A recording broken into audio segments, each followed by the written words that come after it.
One of the most controversial aspects of the gene revolution is the patenting of seeds. There was a very good reason why for virtually 200 years the Patent Office and Congress did not allow for the patenting of life. The right to patent is guaranteed by Article 1 in the Constitution. Food crops were deliberately excluded from patenting on moral grounds.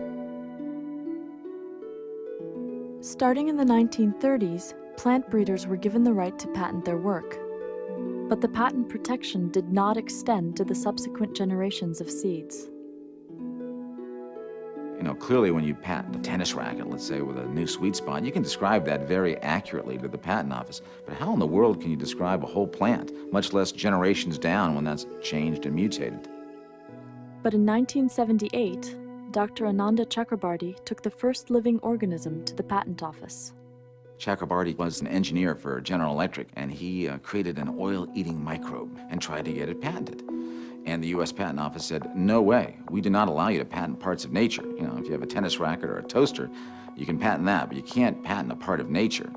But General Electric and Chakrabarty were very insistent. They took it all the way to the Supreme Court. And at one vote majority decision, they said, you can patent this genetically engineered microbe.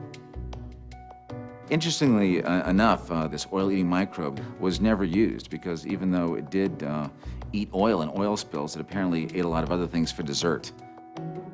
The floodgates were now open for genetic engineering. During the Reagan administration, they said, let's patent animals.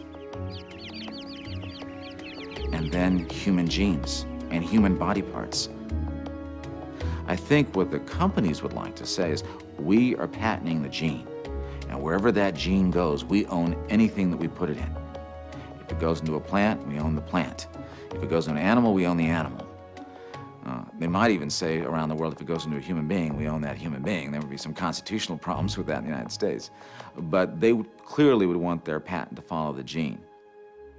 The issue of patenting life has never been voted on by the people or the Congress of the United States.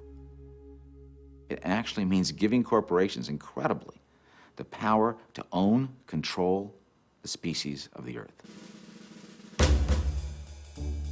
While corporations were patenting everything under the sun, they were also busy in another area. Starting in about 1995, the stock market was running up, and Monsanto was buying up seed companies, and DuPont was buying Pioneer, and there was this, basically, the U.S. pesticide industry bought the seed industry for all intents and purposes. Monsanto spends $8 billion buying up seed companies. By the 1990s, corporations begin patenting not only GMO seeds, but seeds that haven't been genetically engineered. The only requirement is that they have not been patented before. It's one of the wonderful things about what our government has done for the years with seeds is trying to save seeds so that we can preserve biodiversity. What companies have done is gone into those seed banks, find the seeds that aren't patented, and patent them. And as long as they're the first person at the patent office, they get the patent. It is estimated that Monsanto owns 11,000 patents. Why would corporations do this? Because then they can take the one seed they want to use to replace all these seeds, and it will own the marketplace.